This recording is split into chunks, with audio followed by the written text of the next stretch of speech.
Realizar exigencias constantes a Dios es parte de la naturaleza humana, pero esta debe ser diseccionada según su palabra. El primer paso es identificar qué exigencias irracionales y deseos extravagantes tienen las personas hacia Dios y analizar cada uno de ellos. ¿Por qué surgen? ¿Qué motivo y objetivo esconden? Cuanto más detallado sea este análisis, mayor será la comprensión de la propia naturaleza. Si solo se reconoce que exigir a Dios es irracional, sin profundizar, no habrá progreso ni cambio real. Algunos dicen, exigimos demasiado porque somos egoístas. ¿Qué hacer? La clave es entender la verdad y la esencia del egoísmo. Cuando se comprende, se reconoce lo que falta en uno mismo. Lo peligroso es no llegar a entenderlo. Es fácil detectar exigencias claramente irracionales y sentir rechazo hacia ellas, pero muchas veces se consideran razonables porque otros también las hacen. Esto demuestra falta de verdad y claridad. Por ejemplo, un hombre que siguió a Dios muchos años, sufrió y trabajó con lealtad, fue reemplazado porque no era sumiso. Aunque había servido y padecido, Dios no resolvió todas sus dificultades. Ante esto muchos pensarían, no está bien, debería recibir misericordia. Si alguien como él es descartado, ¿qué esperanza tenemos? Aquí aparecen nuevamente las exigencias humanas. Esperan que Dios bendiga a quien consideran digno, midiendo su obrar con criterios humanos de justicia y conciencia. Pero ¿cómo puede esto alinearse con la verdad? Las exigencias humanas son irracionales porque se basan en estándares humanos, no en la verdad. Las personas soportan ciertas pruebas pequeñas, pero cuando se determina su destino, surgen quejas y condenas. En ese momento se revela su verdadera naturaleza. Las exigencias hacia Dios nacen de nociones humanas y de la propia voluntad. Muchos creen que pedir algo en oración no es exigir, pero un análisis cuidadoso muestra que la mayoría de esas peticiones son irracionales, carentes de razón e incluso ridículas. Al principio no se reconoce la gravedad de este asunto, pero con el tiempo y la experiencia se adquiere discernimiento sobre la propia naturaleza. Junto con la enseñanza de la verdad, se logra claridad. Entonces se entra en la verdad en este aspecto. Cuando se comprende con claridad la esencia del hombre, el carácter cambia y se alcanza la verdad. Todas las exigencias y planes de las personas son incompatibles con la verdad y contrarios a las intenciones de Dios. Él no ama ninguna de ellas, sino que las detesta. Lo que la gente persigue y las sendas que transita no tienen relación con la verdad. Muchos piensan, he trabajado para la iglesia por años. Si me enfermo, Dios debería sanarme y bendecirme. Quienes han creído más tiempo suelen exigir más. Los nuevos creyentes al principio no se sienten dignos, pero con el tiempo empiezan a sentirse con derecho. Esta es la naturaleza del hombre, sin excepción. Algunos dicen, nunca he hecho exigencias a Dios porque soy un ser creado. Sin embargo, el tiempo revela la verdadera intención y naturaleza de cada persona. Aunque no lo perciban, sus exigencias se manifiestan en las circunstancias adecuadas. Por eso se enseña este tema, para que las personas comprendan lo que hay en su interior.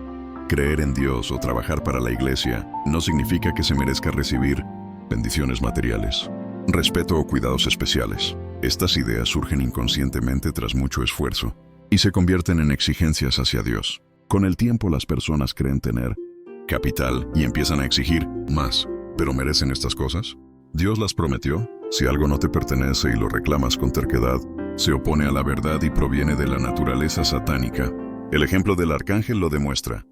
Recibió una posición elevada y pensó que merecía todo, hasta querer igualarse con Dios. Así también los hombres, con deseos grandilocuentes, terminan tratándose a sí mismos como dioses. Quienes llegan a este nivel consideran a Dios como un ser humano. Aunque de palabra reconocen que Dios encarnado es Dios mismo, en realidad carecen de sumisión y temor. Algunos incluso desean ser Dios, y si sus ambiciones crecen, enfrentarán calamidad y castigo, incluso si son expulsados de la iglesia. Por tanto, los creyentes deben tratar a Dios como tal, con verdadera comprensión y temor de su carácter, siendo completamente sumisos. Practicar esto implica tener devoción sincera, examinar las intenciones detrás de cada acción y buscar la verdad en todo. Si se considera a Dios como una persona, se niega su encarnación y se cae en la oscuridad. Cuantas más exigencias se tengan, más se demuestra que no se trata a Dios como Dios. Con el tiempo, quienes exigen demasiado pueden exaltarse a sí mismos y dar testimonio de sí mismos en la iglesia, lo que marca el inicio de su declive. Todo esto ocurre porque no persiguen la verdad. El ejemplo de Job muestra la actitud correcta. Nunca exigió nada a Dios. sino que alabó su nombre en cualquier circunstancia, bendición o desastre. Su corazón estaba entregado a Dios, sin deseos extravagantes, y por eso fue aprobado. Los creyentes en Dios deberían tratar a Dios como tal, y solo al hacer esto están creyendo en Dios verdaderamente. No deberían limitarse a reconocer el estatus de Dios. Deberían tener una verdadera comprensión y verdadero temor de la esencia y el carácter de Dios, y ser completamente sumisos. Os diré algunas formas de practicar esto. Primero, ten devoción y una actitud sincera dentro cuando interactúes con Dios, sin ninguna noción ni fantasía, y ten un corazón sumiso.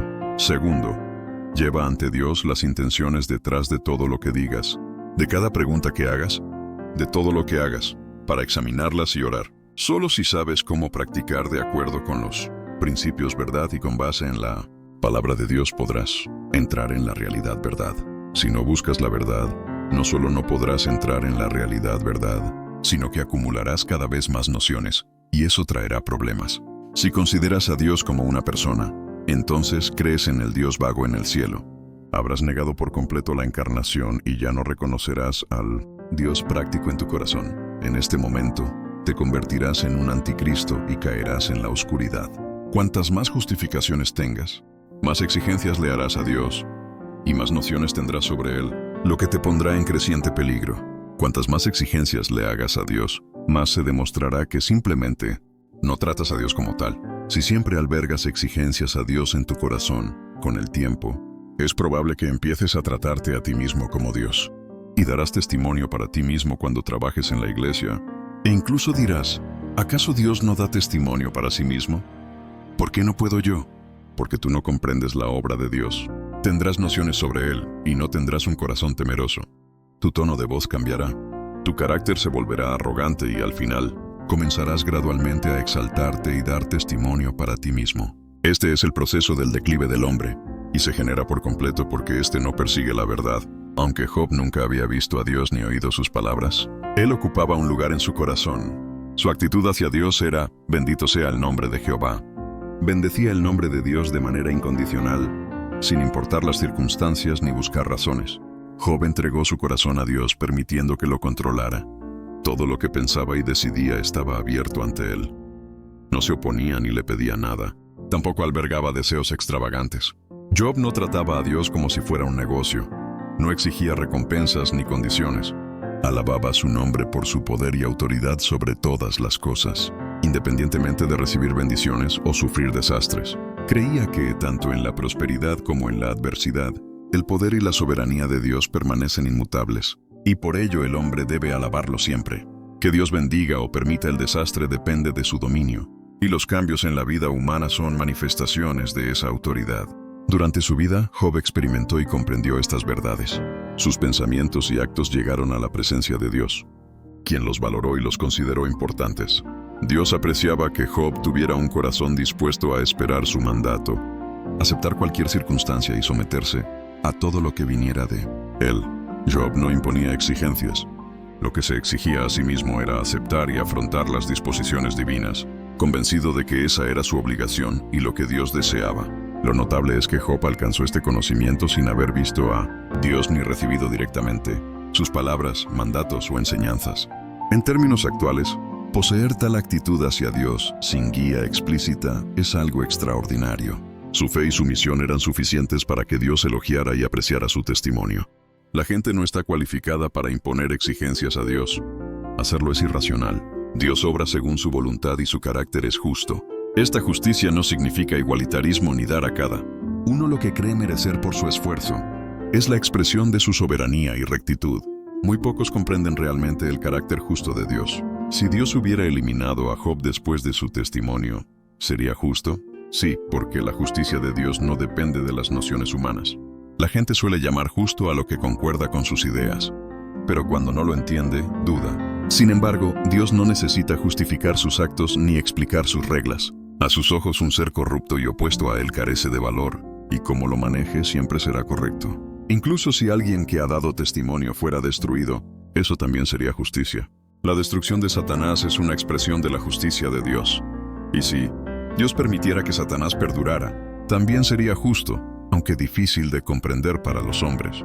La esencia de Dios es justicia, y todo lo que hace es justo, aunque el ser humano no lo entienda. Cuando Dios entregó a Pedro a Satanás, Pedro reconoció que todo cuanto Dios hace contiene benevolencia y sabiduría, y lo alabó.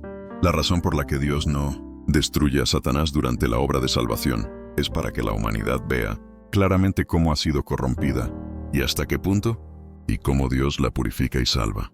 Al final, cuando las personas comprendan la verdad y reconozcan el rostro odioso de Satanás y su pecado monstruoso, Dios lo destruirá, mostrando su justicia. Ese momento revelará plenamente su carácter y sabiduría. Todo lo que Dios hace es justo. Aunque los humanos no lo perciban, no deben juzgarlo según sus nociones. Si consideran que algo es irracional, y por ello dicen que no es justo, están siendo completamente irracionales. Quien cree en Dios debe ofrecerle todo, sin elecciones ni exigencias personales, buscando siempre satisfacer sus intenciones. Como seres creados, debemos someternos al Señor que nos hizo, pues no tenemos dominio sobre nuestro destino. Creer en Dios implica buscar santidad y transformación, cumplir el deber asignado y mantener nuestro lugar sin excedernos. Esto no es una limitación doctrinal, sino la senda correcta para cumplir con nuestro deber, accesible a todos los que actúan con justicia. Dios creó todas las cosas y las puso bajo su dominio. Animales, plantas, humanidad, montañas, ríos, lagos, cielos y tierra.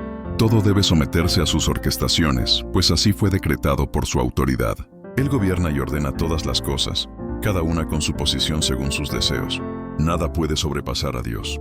Todo sirve a la humanidad creada por Él y nada se atreve a rebelarse ni a imponerle exigencias. El hombre, como ser creado, debe cumplir bien su deber, aunque sea señor o cuidador de las cosas, aunque tenga un estatus elevado, sigue siendo insignificante, bajo el dominio de Dios. Nunca estará por encima de Él. Por tanto, debe procurar amar a Dios y cumplir su deber sin buscar beneficios personales, porque Dios es digno del amor del hombre. La búsqueda correcta consiste en practicar la verdad y lograr un cambio de carácter. Si lo que se busca son bendiciones carnales, si se actúa según nociones propias sin transformación ni sumisión, se vive en la ambigüedad y esa senda lleva al fracaso y al infierno. El éxito o fracaso dependen de la senda que cada uno transite. Ser perfeccionado o descartado está en función de la propia búsqueda.